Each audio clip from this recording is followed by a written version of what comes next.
ये कहानी ओरुन नाम के एक ऐसे लड़के की है जो कि इस दुनिया में इकलौता ऐसा लड़का है जो कि दो स्किल्स को एक ही साथ यूज कर सकता है। लेकिन जब उसके खुद के पार्टी को ये चीज पता चलता है तो वो उसका फायदा उठाने की कोशिश करते हैं और उसका फायदा उठाने के बाद जब उसका काम खत्म हो जाता है तब उसका खुद का दोस्त उसे अपने पार्टी से निकाल देता है और ये भी कहता है कि तुमसे ज्यादा यूजलेस टीम मेंबर मैंने आज तक नहीं देखा। और इसके बाद वो डिसाइड करता है कि वो बहुत ही ज्यादा स्ट्रॉन्ग बनेगा, इतना ज्यादा स्ट्रॉन्ग बनेगा कि उसके सामने कोई भी आए वो उसे हरा सके।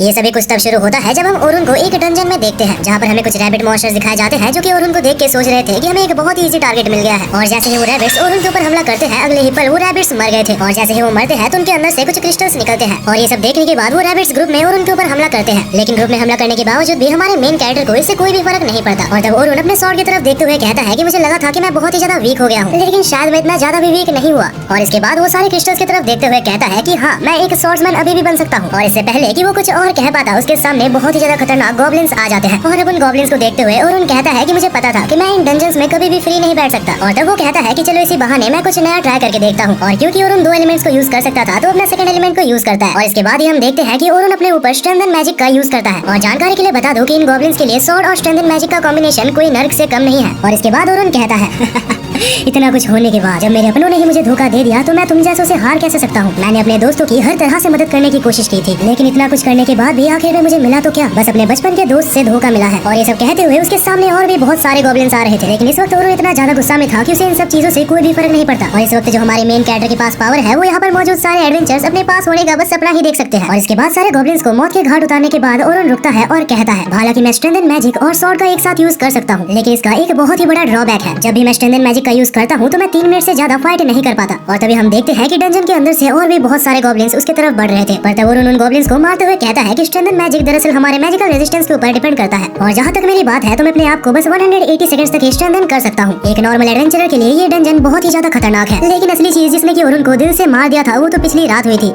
और इसके बाद ही हमें पिछली रात का सीन दिखाया जाता है जहाँ ओरुन के पास उसके लॉयल पार्टी मेंबर्स आते हैं और कहते हैं हे ओरुन, हमारे पास तुम्हारे लिए एक बहुत ही ज्यादा इंपॉर्टेंट न्यूज है। हम सभी ने मिलकर ये डिसाइड किया है कि हम तुम्हें हमारे गिल्ड से निकालने वाले हैं। और ये सुन के मानो कि ओरुन के पैरों तले जमीन ही खिसक गई थी। तब ओरुन खड़ा होता है और कहता है मुझे पता है कि तुम किसी तरीके का मजाक कर रहे हो, क्यों है ना ओलिवर जो कि उसके गिल्ड का लीडर था और ओरुन का बचपन का दोस्त था। वो कहता है कि क्या तुम्हें समझ नहीं आता, हम तीनों ने मिलकर ये डिसाइड किया है कि हम तुम्हें हमारी पार्टी में नहीं रखने वाले। तब टीम का एक और मेंबर कहता है कि तुम बस एक पावरलेस एडवेंचरर हो और अगर तुम हमारी टीम में रहोगे तो हमारा टीम कभी भी आगे नहीं बढ़ पाएगा। और उनको अभी तक लग रहा था कि ये किसी तरह का मजाक है, लेकिन तब ओलिवर फिर से कहता है कि क्या तुम्हें समझ नहीं आता, मैं तुम्हें यहाँ से जाने के लिए कह रहा हूँ। और ये सब सुन के ओरुन को 8 साल पहले का सीन याद आता है जहाँ हमें बताया जाता है कि इन दोनों ने इस पार्टी को क्रिएट किया था और हमेशा से ही वो दोनों ही मिलकर सारे एडवेंचर्स को किया करते हैं। यहाँ तक कि वो दोनों ने मिलकर एक डंजन को 94th लेवल तक भी पार किया था। और किसी भी डंजन में इतने ऊपर तक जाना किसी नॉर्मल एडवेंचरर का काम तो बिल्कुल भी नहीं है।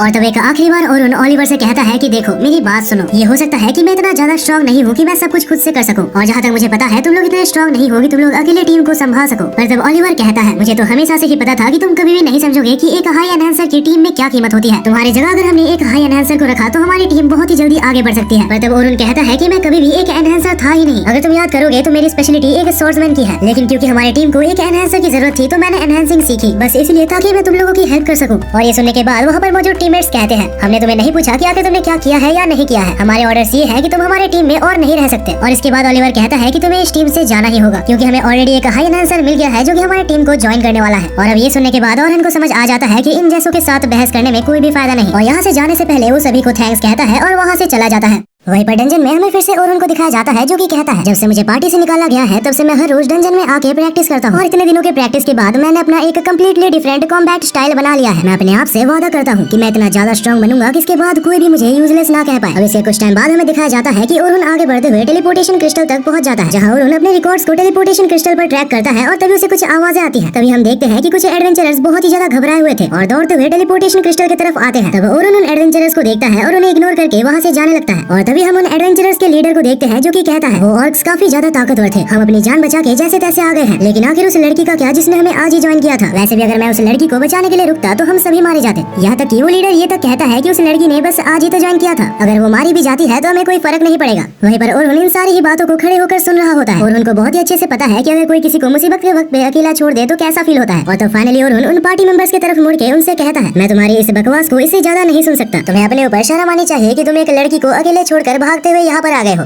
और ये सब सुन के उनके पार्टी में से एक मेंबर बहुत ही ज्यादा गुस्सा हो जाता है और यहाँ तक कि वो ओरुन के ऊपर हमला भी करता है। लेकिन ऐसे कमजोर अटैक से हमारे ओरुन को कोई भी फर्क नहीं पड़ता। ओरुन बहुत ही इजीली उस एडवेंचरर को नॉकआउट कर देता है। वहीं पर हम डंजन के दूसरी साइड देखते हैं जहाँ पर उस लड़की के ऊपर बहुत सारे गॉब्लिन्स अटैक कर रहे थे। वो लड़की बहुत ही ज्यादा बुरी तरीके से डर चुकी थी। उसे लगा नहीं था कि आज कोई भी उसे मरने से बचा सकता है। यहाँ तक कि वो अपने आप को बचाने की भी कोशिश करती है, लेकिन उसका मैजिक काफी ज्यादा कमजोर था और इतने में ही वो ऑर्क्स उस लड़की के ऊपर हमला करने वाले थे। और जैसे ही उस लड़की को लगता है कि वो मरने वाली है, तभी अचानक से सामने ओरुन आ जाता है और आते साथ ही ओरुन अपने एरो शॉक की मदद से सारे ऑर्क्स को एक ही सेकंड के अंदर मार डालता है। ओरुन को देख के वो लड़की सोचती है कि आखिर ये कौन है। वहीं पर हम ओरुन को देखते हैं जिसके सामने और भी ज्यादा ऑर्क्स आ रहे थे। तब ओरुन अपने सीक्रेट एबिलिटी का यूज करते हुए अपने स्वॉर्ड्समैनशिप को अपने एनहांसर एबिलिटीज के साथ मिक्स करता है। और इस तरह के मैजिक को देख के उस लड़की को कुछ भी समझ नहीं आता, क्योंकि इससे पहले क्लोज कॉम्बैट और सपोर्ट मैजिक एक साथ यूज करते हुए उसने कभी भी नहीं देखा था। वहीं पे हम देखते हैं कि इस बार ओरुन कुछ और भी नया ट्राई करता है। तब हम देखते हैं कि ओरुन अपने स्वॉर्ड के ऊपर शार्पन एबिलिटी का यूज करता है और इसके बाद देखते ही देखते ओरुन सारे ऑर्क्स को खत्म कर देता है। और ये सब खत्म होने के बाद फाइनली वो लड़की चैन की सांस लेती है। यहाँ तक कि वो लड़की इतना ज्यादा डर गई होती है कि वो रोने ही लगती है।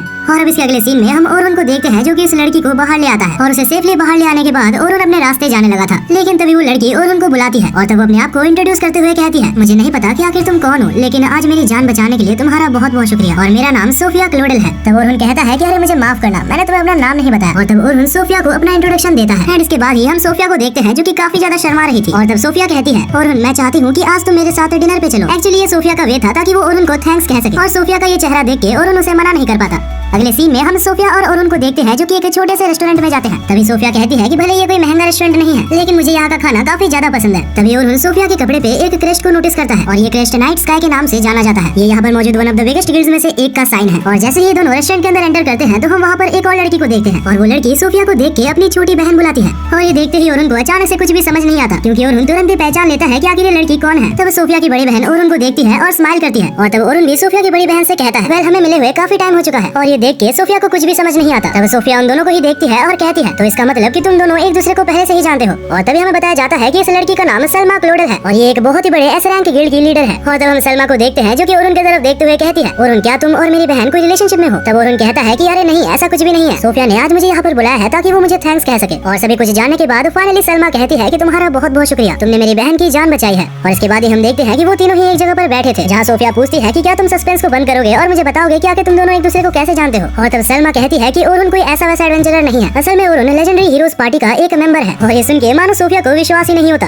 लेकिन तब ओरुन कहता है कि मैं उनके पार्टी का और मेंबर नहीं रहा। और इसके बाद ही ओरुन के साथ जो कुछ भी हुआ वो सभी कुछ उसको बता देता है। और ये सब सुनने के बाद सलमा कहती है, ये सुन के मुझे काफी ज्यादा बुरा लगा, लेकिन मेरे पास तुम्हारे लिए एक ऑफर है। हमारे गिल्ड में रिसेंटली कुछ नए एडवेंचरर्स आए हैं और उन एडवेंचरर्स को हम बहुत ही ज्यादा इंटेंस ट्रेनिंग देने वाले हैं, क्योंकि बहुत ही जल्दी हमारा गिल्ड उन्हें साउदर्न डंजन के 57th फ्लोर तक ले जाने वाला है। और ये सुन के ओरुन कहता है कि ये मिशन तो काफी ज्यादा डेंजरस है, यहाँ तक कि ए और बी रैंक के एडवेंचरर्स भी वहाँ पर बहुत ही मुश्किल से सर्वाइव कर पाते हैं। और तब सलमा कहती है कि बस इसलिए मैं चाहती हूँ कि तुम उनके साथ जाओ, क्योंकि ओरुन मुझे पता है कि तुम क्या कर सकते हो। अगर तुम उनके साथ रहोगे तो मैं बेफिक्र रह सकती हूँ कि उन्हें कुछ भी नहीं होगा, क्योंकि मुझे पता है कि हर 10 लेवल के बाद जो बॉस मॉन्स्टर आता है उन्हें वो नहीं हरा सकते और उनकी जिंदगी के लिए मैं बस तुम पर ही भरोसा कर सकती हूँ। लेकिन तब अचानक से ओरुन को अपना पास्ट याद आने लगता है और तब हम ओरुन को देखते हैं जो कि कहता है, मुझे माफ करना, लेकिन मुझे तुम्हारे इस ऑफर को मना करना पड़ेगा। दरअसल यहाँ पर ओरुन को फिर से एक एनहांसर की तरह काम नहीं करना था। लेकिन इसके बाद ही सोफिया भी ओरुन को कहती है कि प्लीज हमारे साथ चलो, हमें तुम्हारी काफी ज्यादा जरूरत है।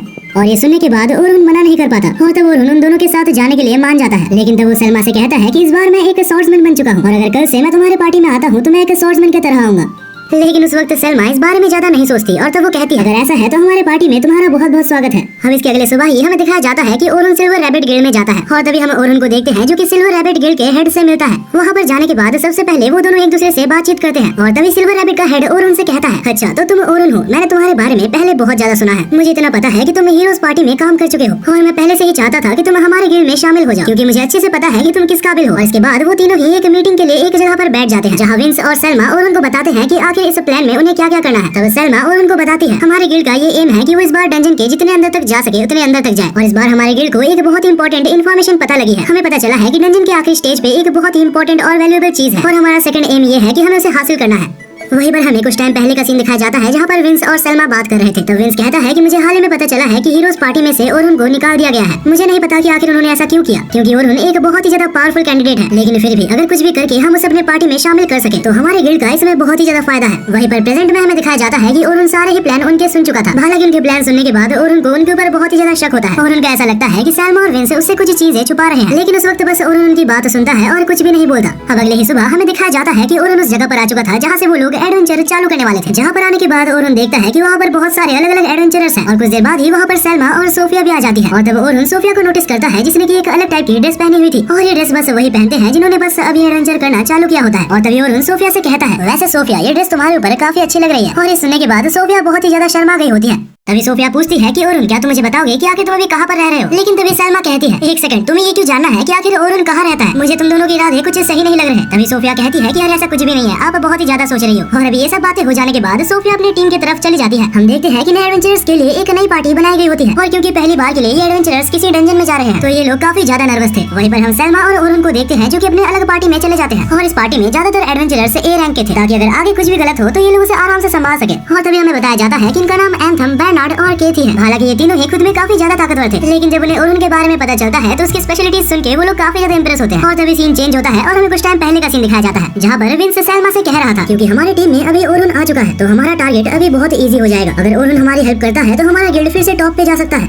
वहीं पर हम प्रेजेंट में देखते हैं जहाँ सलमा को रिग्रेट सा फील हो रहा था। ना जाने क्यों उसे लग रहा था कि वो लोग ओरुन का गलत फायदा उठा रहे हैं। हालांकि विंस ने सलमा को ये टास्क दिया था कि उसे ओरुन के साथ मिलकर 51th फ्लोर तक पहुंचना है। और अब इसके बाद ही हम देखते हैं कि वो सभी लोग रुकीज के सामने जाके खड़े हो जाते हैं क्योंकि वो नए एडवेंचरर्स ओरुन के बारे में कुछ भी नहीं जानते। तब सलमा कहती है कि ये जो हैंडसम लड़का तुम्हें दिख रहा है इसका नाम ओरुन है और ये पहले हीरोज पार्टी का मेंबर रह चुका है और तुम जितना भी सोच सकते हो ये बंदा उससे ज्यादा पावरफुल है। और सबसे शॉकिंग बात ये है कि इसने अकेले ही 91th फ्लोर तक डंजन को कवर कर रखा है। और ये सुनने के बाद मानो सारे एडवेंचरर्स बहुत ही ज्यादा चौंक गए थे क्योंकि डंजन में 91th फ्लोर तक जाना कोई बच्चों का खेल नहीं है और ऊपर से ओरुन हीरोज पार्टी का एक मेंबर भी रह चुका है। और जब उन्हें ये सब चीजें पता लगती है तो उन्हें ओरुन के ऊपर काफी ज्यादा भरोसा आ जाता है और उनके रिएक्शंस देख के ओरुन कहता है, मुझे लगता है कि तुमने कुछ ज्यादा ही बोल दिया। अब उनको ये गलतफहमी हो गई है कि मैं ताकतवर हूँ। तब सलमा कहती है कि कोई बात नहीं, कम से कम तुम्हारे बारे में सुनकर वो लोग काफी ज्यादा कॉन्फिडेंट है। और अभी सब सुन के ओरुन इसके बाद कुछ भी नहीं बोल पाता। अब इसके बाद ही हमें दिखाया जाता है कि सारे नए एडवेंचरर्स 4-4 के ग्रुप में डिवाइड हो जाते हैं, लेकिन ओरुन को जो ग्रुप में मिला होता है उसमें बस 3 ही लोग होते हैं। इतने में ही ओरुन कहता है कि क्या हमारे पार्टी का कोई मेंबर अभी तक नहीं आया है। लेकिन तभी वहाँ पर एक लड़का जिसका नाम लोगन था वो कहता है कि इतने सारे एडवेंचरर्स में से हम तीनों ही सबसे ज्यादा स्ट्रॉन्गेस्ट हैं और हम सभी एडवेंचरर्स में से एक एडवेंचरर कम था तो हम तीनों स्ट्रॉन्गेस्ट को एक ही ग्रुप में रख दिया गया है और वैसे भी हम तीनों ही काफी हैं। और इसके बाद ओरुन कहता है तो ठीक है, इससे पहले कि हम आगे बढ़े हम एक दूसरे को इंट्रोड्यूस कर लेते हैं। और इसके बाद ही एक एक करके वो तीनों ही इंट्रोडक्शन देते हैं। तब सबसे पहले वो बच्चा कहता है कि मेरा नाम लोगन है और मैं एक बहुत ही ज्यादा पावरफुल एन्चेंटर हूँ और अगर आपको जानना है तो मैं बता दूं कि आगे चलकर सलमा को मैं ही हराऊंगा। हाँ, इस बच्चे की मस्ती तो देखो। अब इसके बाद ही हमें एक और लड़की दिखाई जाती है जिसका नाम कैरोलिन था। वो कहती है कि मैं एक डिफेंडर हूँ। तब ओरुन पूछता है कि अगर तुम एक डिफेंडर हो तो तुम्हारी शील्ड कहाँ पर है। तब कैरोलिन कहती है कि शील्ड का मतलब क्या होता है, मैं तो बस मॉन्स्टर से आने वाले अटैक्स को डॉज कर सकती हूँ। और ये सुन के ओरुन कहता है कि अगर ऐसा है तो तुम ज्यादा देर तक डंजन में सर्वाइव नहीं कर पाओगी। लेकिन ऐसी बातें सुनकर लोगन और कैरोलिन ओरुन को इग्नोर कर देते हैं। हालांकि तब सोफिया सामने आती है और कहती है, मेरा नाम सोफिया क्लोडल है। वो कहती है कि मैं मैजिक्स को कास्ट कर सकती हूँ और साथ ही साथ उनके साथ अटैक भी कर सकती हूँ। और ये सुन के ओरुन को लगता है कि चलो कोई तो ढंग का मिला। और अब उन तीनों को देखते हुए ओरुन सोचता है कि आखिर ये कैसी ग्रुप मिल गई मुझे। इतना तो पता है कि इन तीनों के साथ मेरी रेड बहुत ही ज्यादा मुश्किल होने वाली है।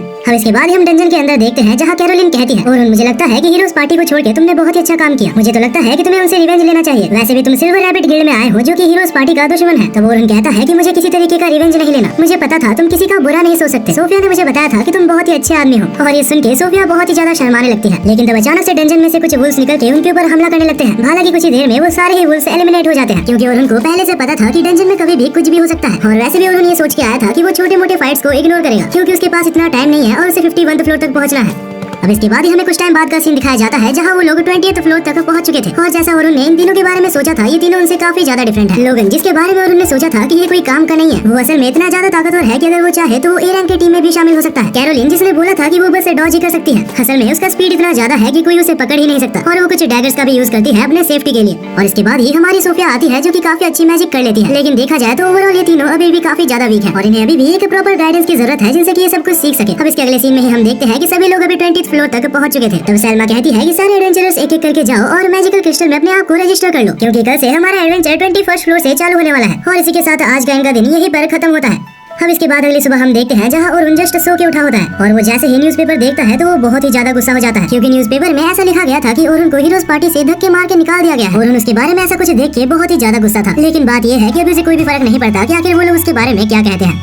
अब इसके बाद ओरुन जब कुछ काम से बाहर जा रहा होता है तभी अचानक से उसे पीछे से कोई बुलाता है और तभी पीछे हम एक लड़की को देखते हैं जिसका नाम लूना था। और लूना को यहाँ पर देख के ओरुन काफी ज्यादा शौक था। और शॉकिंग बात तो ये है कि ये लूना और कोई नहीं हीरोज पार्टी की एक मेंबर है। और जहाँ तक ओरुन की बात है तो वो लूना की काफी ज्यादा रेस्पेक्ट करता है और हीरोज पार्टी में बस एक लूना ही थी जो कि हमेशा ओरुन की साइड लेती थी। तभी लूना कहती है कि प्लीज मुझे माफ कर दो जो भी तुम्हारे साथ हुआ और ओरुन मैं तुमसे रिक्वेस्ट करती हूँ कि प्लीज हीरोज पार्टी में वापस लौट जाओ। लूना को देख के ओरुन कुछ भी समझ नहीं पाता और ना ही वो कुछ बोल पाता है। वो बस मन ही मन लूना से माफी मांगे जा रहा था। वो कहता है कि मुझे माफ कर दो लेकिन मैं कभी भी लिए उस पार्टी में वापस नहीं जा सकता। और मुझे पता है अगर तुम उस दिन मेरे साथ होती जिस दिन मुझे पार्टी से निकाला जा रहा था, तो शायद तुम उस पार्टी से मुझे कभी निकलने ही ना देती। लूना कहती है कि क्या तुम वो सभी कुछ भूल गए जो कि हमने वादा किया था। और ये सुन के अरुण कहता है कि मुझे सारे वादे याद हैं, लेकिन जब मेरे अपने दोस्त ने ही मेरे को पार्टी से निकाल दिया है तो मैं वहाँ पर वापस कैसे जा सकता हूँ। और ये कहकर ही अरुण लूना से माफी मांगता है और इसके बाद ही अरुण लूना को अलविदा कहता है और वहाँ से निकल जाता है। अगले ही सीन में हम अरुण को रास्ते में देखते हैं जो कि डंजन की तरफ जा रहा था, लेकिन रास्ते में वो काफी ज्यादा उदास होता है। अरुण मनी मन सोच रहा होता है कि आखिर मैंने क्या गलती की। यहाँ तक कि उसके बारे में आज न्यूज़पेपर में लिखा हुआ था कि वो एक बहुत ही बुरा एन्चेंटर है और आज तक बस वो इसलिए सर्वाइव कर पाया है क्योंकि हम तीनों उसके साथ थे। हालांकि अरुण इन सारी चीजों को भूल के आगे बढ़ने की कोशिश करता है, लेकिन जैसे ही अरुण एडवेंचरर्स के पास पहुंचता है तो वो देखता है कि सारे ही लोग उसके बारे में बात कर रहे थे क्योंकि उन सभी ने आज सुबह आने वाले न्यूज़पेपर को पढ़ा होता है। लेकिन फिर भी वो सारे एडवेंचरर्स अरुण की रेस्पेक्ट करते थे और वो सिचुएशन को बिल्कुल नॉर्मल रखने की कोशिश करते हैं। हालांकि अरुण को बहुत ही अच्छे से पता था कि आखिर उनके मन में कितने सारे सवाल हैं। और तभी कैरोलिन पूछती है कि अरुण मुझे पता है कि आज सुबह जो भी न्यूज़पेपर में आया सभी कुछ गलत है। तभी अरुण कहता है कि हाँ ये एक तरीके से गलत है, लेकिन ये इन्फॉर्मेशन पूरी तरीके से गलत नहीं है क्योंकि मैं इतना ज्यादा भी स्ट्रॉन्ग नहीं हूँ जितना तुम लोग सोचते हो। लेकिन तभी सोफिया बीच में बोलती है कि नहीं ऐसा हो ही नहीं सकता अरुण, मैंने तुम्हारी ताकत देखी है और तुम काफी ज्यादा स्ट्रॉन्ग हो। लेकिन यहाँ पर लोगन के दिमाग में कुछ और ही चल रहा होता है और लोगन अभी अरुण को बहुत ही ज्यादा वीक समझने लगता है, जिस वजह से लोगन अभी उसकी उतनी ज्यादा रिस्पेक्ट नहीं करता जितना कि वो उससे पहले किया करता था। हालांकि इसके बाद हम देखते हैं कि इनका एडवेंचर वहीं से रिज्यूम होता है जहाँ पर इन्होंने कल एडवेंचर करना बंद किया था। और तब अरुण उन तीनों से कहता है यहाँ से हमारा एडवेंचर अभी हार्ड होने वाला है, तो मैं चाहता हूँ कि तुम तीनों अभी के लिए लीड लो। और ये सुन के सोफिया और कैरोलिन काफी ज्यादा खुश होते हैं, लेकिन लोगन उसको इग्नोर कर रहा होता है। और इसके बाद ही धीरे धीरे ये तीनों मिलकर डंजन के एक एक स्टेज को क्लियर कर रहे होते हैं। हालांकि इस दौरान उन तीनों को काफी ज्यादा प्रॉब्लम्स भी आती है, लेकिन हमारा अरुण उन सारी प्रॉब्लम्स को आराम से संभाल लेता है। और ऐसे ही करते करते फाइनली ये लोग 31st फ्लोर तक पहुंच जाते हैं। लेकिन यहाँ पर पहुंचते साथ ही अरुण को कुछ अजीब सा महसूस होता है और वो कहता है कि जब तक मैं ना बोलूं तब तक पीछे ही रहना। और तभी हम देखते हैं कि डंजन के अंदर में से बहुत सारे ऑगर्स और मॉन्स्टर्स निकल के आते हैं। और जैसे ही मॉन्स्टर्स आते हैं तो अरुण कहता है कि सभी लोग रेडी हो जाओ। और तब अरुण कहता है कि कैरोलिन क्या तुम गॉब्लिन्स को संभाल सकती हो। और ये सुनते साथ ही कैरोलिन गॉब्लिन्स की तरफ भागने लगती है। और तब अरुण कहता है कि सोफिया तुम अपने मैजिक की मदद से ऑर्क्स के ऊपर हमला करो। लेकिन सोफिया ये सब करने से काफी ज्यादा डर रही होती है। और तब अरुण लोगन को ऑर्डर्स देने वाला था, उससे पहले ही लोगन एक मैजिक करने लगता है। और तब लोगन मन ही मन सोच रहा होता है कि आखिर इतने बेसिक अटैक्स के लिए हमें ऑर्डर्स लेने की क्या जरूरत है। और वो ये भी सोच रहा होता है कि शायद जो आज सुबह न्यूज़पेपर में लिखा था वो सभी कुछ सच था। वहीं पे हम देखते हैं कि कैरोलिन काफी इजीली सारे गॉब्लिन्स को हरा रही होती है। और जहाँ तक बात हमारी सोफिया की है तो वो काफी ज्यादा डरी हुई थी और वो शायद इसलिए है क्योंकि इससे पहले भी एक बार हमारे सोफिया के सामने कुछ ऑगर्स आए थे और वो कुछ भी नहीं कर पाई थी। लेकिन इस चीज को अरुण नोटिस कर लेता है और तब अरुण एक मैजिक का यूज करता है जिसका नाम एबिलिटी डाउन था। और लिटरली इस मैजिक से अरुण अपने ओपोनेंट्स की एबिलिटीज को डाउन कर सकता है। और इसके बाद ही अरुण सोफिया के पास जाता है और कहता है सोफिया तुम डरो मत, मैं तुम्हारे साथ हूँ। और सिर्फ मैं नहीं तुम्हारे सारे टीममेट्स भी तुम्हारे साथ हैं। और ये सुन के सोफिया को काफी ज्यादा अच्छा लगता है। और इसके बाद ही सोफिया अपने फायर मैजिक की मदद से उस ऑर्क के ऊपर हमला करती है। और यार लिटरली वो अटैक इतना ज्यादा पावरफुल था कि एक ही अटैक के साथ वो ऑर्क वहीं पर जल जाता है। और ये फाइट ओवर होने के बाद जहाँ फाइनली सभी लोग बहुत ही ज्यादा खुश थे, वहाँ लोगन ने अरुण की उस एबिलिटी को नोटिस कर लिया था और उसे समझ नहीं आता कि आखिर इतने पावरफुल एबिलिटीज अरुण के पास कैसे आए। अब इसके अगले सीन में हम देखते हैं कि ये लोग फाइनली 35th फ्लोर तक पहुंच चुके थे और ये floor one of the strongest floor में से एक था। और इनके आज का मिशन ये था कि उन्हें आज इस फ्लोर तक पहुंचना है। और जैसे ही वो लोग इस फ्लोर में आते हैं तो उनके सामने एक टेरेंटुला मॉन्स्टर आ जाता है। और उस मॉन्स्टर को देख के ये तीनों बहुत ही ज्यादा घबरा गए होते हैं क्योंकि ये एक ऐसा वैसा मॉन्स्टर नहीं है, ये एक बॉस मॉन्स्टर है। लेकिन तब अरुण कहता है कि जैसा मैं कहता हूँ बस वैसा ही करो। और तब वो लोगन को कहता है कि तुम कैरोलिन और सोफिया की एबिलिटीज को एनहांस करो। हालांकि लोगन इस बात को नहीं मान रहा होता और वो कहता है कि मैं भी जाके लड़ना चाहता हूँ। लेकिन तब अरुण कहता है कि इस वक्त अगर तुम तीनों ही लड़ने के लिए चले जाओ तो सपोर्ट के लिए कोई भी नहीं रहेगा। और इसके बाद ही लोगन अरुण की बात मानते हुए सपोर्ट मैजिक की मदद से दोनों को एनहांस करता है। और इसके बाद ही अरुण कहता है कि कैरोलिन उस मॉन्स्टर का ध्यान तुम्हें अपने तरफ लाना होगा। और जैसे ही कैरोलिन उस मॉन्स्टर का ध्यान भटकाती है तभी सोफिया विंड कटर नाम के एक मैजिक की मदद से उस मॉन्स्टर के ऊपर हमला करती है। और ये मैजिक इतना ज्यादा खतरनाक था कि उस मॉन्स्टर के एक साइड के पैर कट चुके थे। हालांकि तभी अरुण कहता है कि ये फाइट अभी तक खत्म नहीं हुई। और इतने में ही हम देखते हैं कि उस मॉन्स्टर ने कैरोलिन को अपने जाल में फंसा लिया होता है। तब अरुण कहता है कि अपने आप को निकालने की कोशिश करो, लेकिन कैरोलिन वहाँ पर बहुत ही बुरी तरीके से फंस चुकी थी और उनके पास और कोई चारा नहीं होता। और वो कैरोलिन के पास मौजूद सारे ब्लेड्स को शार्पन एबिलिटी से बहुत ही ज्यादा शार्प बना देता है और इसकी मदद से वो आराम से वहाँ से निकल जाती है। और तब सोफिया अपने मैजिक की मदद से फिर से एक हमला करती है जिससे कि वो मॉन्स्टर फाइनली मारा जाता है। और दिक्कत वाली बात यह है कि लोगन ने अरुण की इस एबिलिटी को भी देख लिया था। और इसके बाद ही सीन शिफ्ट होता है और हम देखते हैं कि ये लोग डंजन से बाहर निकल चुके थे क्योंकि इनका आज का मिशन भी पूरी तरीके से कंप्लीट हो चुका था। रात होने ही वाली थी और सब लोग अपने घर जा रहे होते हैं। लेकिन जब अरुण अपने घर जा रहा होता है तब उसको पीछे से उसके पार्टी मेंबर्स बुलाते हैं और कहते हैं कि अरुण अगर तुम बिजी नहीं हो तो क्या तुम आज रात हमारे साथ पार्टी करने चलना चाहोगे। तब अरुण कहता है कि क्या तुम मुझे बुला रहे हो। हाँ मतलब हमें जहाँ तक पता है अरुण तो तुम्हारा ही नाम है। और अब इसके अगले ही सीन में हम तीनों को ही एक होटल में देखते हैं जहाँ ये लोग आज सुबह आई हुई न्यूज़पेपर के बारे में बात कर रहे थे। वो कहते हैं कि मुझे पता है आज सुबह की न्यूज़पेपर पूरी तरीके से फेक थी, लेकिन अरुण हमें ये जानना है कि आगे तुम एक एन्चेंटर से एक स्वॉर्ड्समैन क्यों बने। तब अरुण कहता है कि भले ही वो आर्टिकल पूरी तरीके से फेक था, लेकिन मैं मानता हूँ कि मेरे अंदर काफी सारी कमियां हैं। और इसके बाद ही अरुण बताता है कि आखिर वो एक स्वॉर्ड्समैन क्यों बना।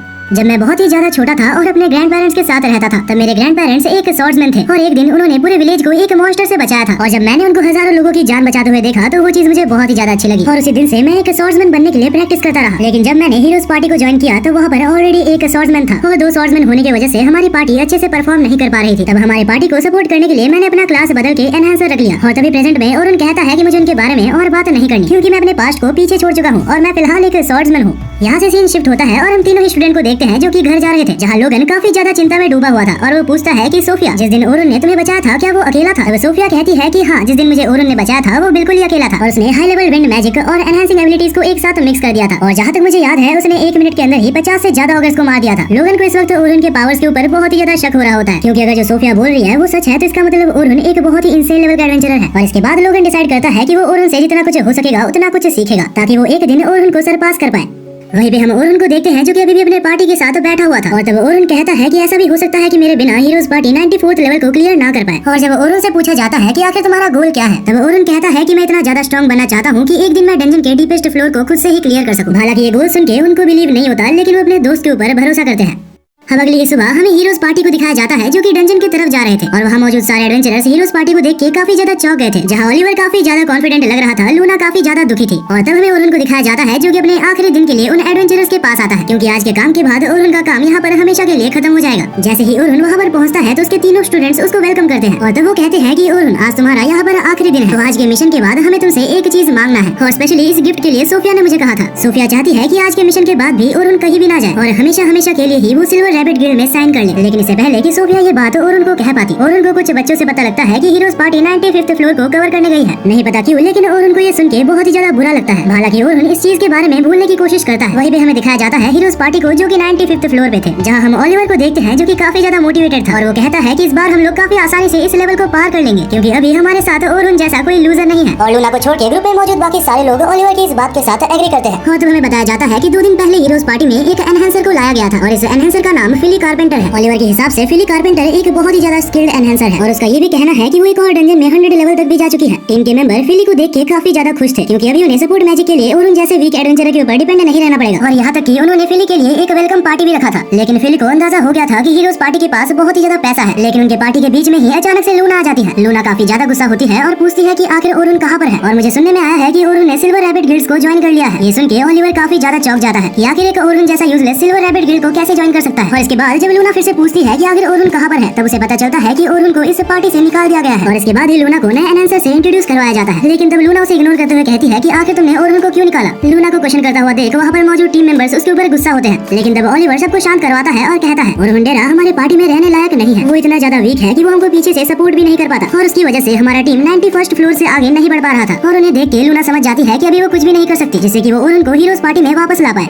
और इसके बाद ही ओलिवर कहता है कि चलो इन सब बातों को रहने देते हैं। और तब वो लोग डिसाइड करते हैं कि हमें नए दिन 92nd फ्लोर से चालू करना चाहिए और अगर सब कुछ ठीक रहा तो इसके बाद हम लोग आगे के फ्लोर्स को कवर करना चालू करेंगे। लेकिन तब लूना कहती है कि मुझे फिली की एबिलिटीज में बिल्कुल भी शक नहीं है, लेकिन ये बहुत ही अच्छा होगा अगर हम पहले इजी फ्लोर्स को क्लियर करें। तब ओलिवर कहता है कि 92nd फ्लोर बहुत ही ज्यादा इजी है। लेकिन तब लूना याद दिलाती है कि इससे पहले जब हम 92nd फ्लोर में गए थे तब हमें नियरली ब्लैक ड्रैगन ने मार डाला था। तब वो लोग कहते हैं कि उस टाइम बस हम इसलिए हार रहे थे क्योंकि हमारे साथ अरुण मौजूद था और अब जबकि हमारे साथ अरुण नहीं है और एक प्रॉपर एनहांसर है, हमारे हारने का कोई सवाल ही नहीं आता। इसके बाद भी लूना उन्हें समझाने की कोशिश करती है लेकिन लूना की वहाँ पर कोई भी नहीं सुनता। और इसी के साथ हमें दिखाया जाता है कि वो लोग 92nd फ्लोर में होते हैं और नहीं पता क्यों लेकिन इस बार नॉर्मल मॉन्स्टर्स का भी सामना करने के लिए उन्हें काफी ज्यादा दिक्कत आ रही थी। और फिली के एनहांस करने के बावजूद भी उनका मैजिक कुछ ज्यादा स्ट्रॉन्ग नहीं होता। वो लोग एक जायंट मैमथ का सामना करने की कोशिश कर रहे होते हैं और क्योंकि ओलिवर एक स्वॉर्ड्समैन है जिस वजह से वो इस समय पीछे हट जाता है। लेकिन ओलिवर को इतना अंदाजा हो गया था कि उसके ऊपर किए गए एनहांसमेंट उतने ज्यादा पावरफुल नहीं है। तब ओलिवर फिली से कहता है कि आखिर तुम्हारा एनहांसमेंट इतना ज्यादा कम क्यों है। इतने में फिली कहती है कि मैं तुम्हारे एबिलिटीज को पूरी तरीके से नहीं जानती और यही वजह है कि मेरा एनहांसमेंट इतना ज्यादा पावरफुल नहीं है जितना कि इसे होना चाहिए था। तब ओलिवर को याद आता है कि जब पहले दिन अरुण हमारे साथ आया था उसने हमारे एबिलिटीज को बस 1 घंटे के अंदर ही समझ लिया था और साथ ही पहली बार के लिए उसका मैजिक इससे काफी ज्यादा स्ट्रॉन्ग था। इतने में ही टीम का मेज जिसका नाम एनिली था वो अपने फायर मैजिक से उसके ऊपर हमला करती है लेकिन उसके फायर मैजिक से उस मेहमत को खरोच तक नहीं आती। ओलिवर को लगता है कि फिली किसी तरीके का मजाक कर रही है लेकिन फिली कारपेंटर ने तो ऑलरेडी एनहांसमेंट मैजिक का इस्तेमाल कर रखा होता है। हालांकि ओलिवर के कहने पे फिली फिर से उसके ऊपर एनहांसमेंट मैजिक का यूज करती है लेकिन इसके बाद भी जब वो हमला करती है तो अटैक सेम रहते हैं। ओलिवर सोचता है कि फिली कारपेंटर का मैजिक अरुण से बहुत ही ज्यादा पावरफुल होना चाहिए था और जब ओलिवर ये सब सोच रहा होता है तभी अचानक से वो मेहमत मेज के ऊपर हमला कर देता है। तब वो कैप्टन से कहती है कि ओलिवर तुम्हें कुछ करना होगा। इससे पहले कि ओलिवर उसकी हेल्प करने के लिए आगे बढ़ पाता वो फिली से कहता है अगर कभी कोई मॉन्स्टर मेरे ऊपर पीछे से हमला करे तो मुझे चौकन्ना कर देना ना। लेकिन तभी फिली कहती है कि मैं ऐसा नहीं कर सकती क्योंकि मुझे सिर्फ एनहेंसमेंट मैजिक का यूज करना ही आता है। और ये सब सुन के ओरहन को फिली के ऊपर काफी ज्यादा गुस्सा आ रहा था। और जैसे ही ओलिवर कुछ करने वाला होता है तभी अचानक से वहाँ पर द ब्लैक ड्रैगन आ जाता है। उसकी ऑरा इतनी ज्यादा डिस्ट्रक्टिव और डेंजरस थी कि कोई भी उसे दूर से ही सेंस कर सकता है। तब ओलिवर डरते हुए कहता है कि लेकिन कैसे? जहाँ तक मुझे पता है ब्लैक ड्रैगन एक फ्लोर बॉस है और एक फ्लोर बॉस कभी भी अपना रूम छोड़ के नहीं आता। और इतने में ही जिस मेहमत को उन्हें हराने में इतनी ज्यादा दिक्कत आ रही थी उस मेहमत को वो ड्रैगन उनकी आंखों के सामने ही एक पल के अंदर कुचल देता है। उसे देखते साथ ही लूना कहती है कि हमें जल्द से जल्द यहाँ से रिट्रीट करना होगा वरना हम सभी मारे जाएंगे। लेकिन पार्टी के मेंबर्स लूना की बात नहीं सुनते। वो कहते हैं कि इससे पहले भी ये ड्रैगन हमारे सामने एक बार आ चुका है और हमें इसकी एबिलिटीज पता है तो हम इसे हरा सकते हैं। लेकिन जब वो ड्रैगन के ऊपर हमला करने की कोशिश करता है तो ड्रैगन बस एक छोटे से हमले से उसको बहुत ही दूर फेंक देता है। टीम का एक मेंबर बहुत ही बुरी तरीके से इंजर्ड हो चुका था और लूना इसे हील कर रही थी। लूना बार बार कह रही होती है कि हम इसका सामना नहीं कर पाएंगे और इतने में जैसे ही ओलिवर पीछे मुड़ता है तो वो देखता है कि फिली कारपेंटर पूरी तरीके से फ्रीज हो चुकी थी। और तभी ड्रैगन एक और फायर बॉल लॉन्च करता है जो कि सीधा एनली के ऊपर जाके गिरता है। टीम के सारे मेन मेंबर्स सभी पूरी तरीके से इंजर्ड हो चुके थे और तब ओलिवर जैसे तैसे फिली को होश में लाता है और तब फिली ओलिवर के ऊपर एनहांसमेंट मैजिक का यूज करती है। और तभी ओलिवर अपने सीक्रेट मैजिक का यूज करता है। लेकिन इस मैजिक को करने में भी कुछ टाइम रिक्वायरमेंट की जरूरत होती है। लेकिन ओलिवर के पास इतना ज्यादा टाइम नहीं था जिस वजह से ओलिवर तभी अपने डिवाइन फ्लैश की मदद से उस ड्रैगन के ऊपर हमला करता है। वो अटैक सच में इतना ज्यादा स्ट्रॉन्ग था कि उसने ड्रैगन के अटैक तक को रोक दिया था। लेकिन जब धूल हटती है तो वो देखता है कि ड्रैगन को एक खरोच तक नहीं आई है और अपने टीम की इस हालत को देख के ओलिवर हार मान जाता है। और फाइनली लूना से पूछता है कि आखिर अभी हमें क्या करना चाहिए। तब लूना ओलिवर के सामने आती है और कहती है मुझे अंदाजा था कि ऐसा कुछ हो सकता है और इसीलिए मैंने एक मैजिकल पोर्टल अपने साथ लाया था। इसकी मदद से हम यहाँ से निकल जरूर सकते हैं लेकिन ये पोर्टल हमें डंजन में या तो ऊपर या तो नीचे कहीं भी टेलीपोर्ट कर सकता है। और ऐसा भी हो सकता है कि इसके बाद हमें एक और बॉस का सामना करना पड़े। लेकिन black dragon one of the strongest bosses में से एक है तो वो लोग डिसाइड करते हैं कि वो लोग पोर्टल का यूज करेंगे। लेकिन जैसे ही लूना पोर्टल ओपन करती है तो तभी अचानक से ड्रैगन पीछे से हमला करता है जिस वजह से पोर्टल के सामने से सारे ही लोग हट जाते हैं और तभी वो ड्रैगन हमला करने के लिए उनकी तरफ बढ़ता है। लेकिन तब गलती से वो ड्रैगन उस पोर्टल से पास हो जाता है और इसके बाद ही द ब्लैक ड्रैगन यहाँ से गायब हो जाता है जिस वजह से ये लोग काफी ज्यादा खुश हो जाते हैं। लेकिन तब लूना कहती है कि ये बिल्कुल भी ठीक नहीं हुआ क्योंकि ऐसा भी हो सकता है कि ड्रैगन एक ऐसे प्लेस पे चला जाए जहाँ पर न्यू एडवेंचरर्स हो। तब लूना गिल्ड से कांटेक्ट करती है और उनके साथ क्या क्या हुआ सारी चीजें उनको बताती है और इसके बाद जल्द से जल्द पूरे डंजन को खाली करवाया जाता है। और इसके बाद ही लूना सबको हील करना चालू करती है ताकि वो लोग यहाँ से जल्द निकल सके।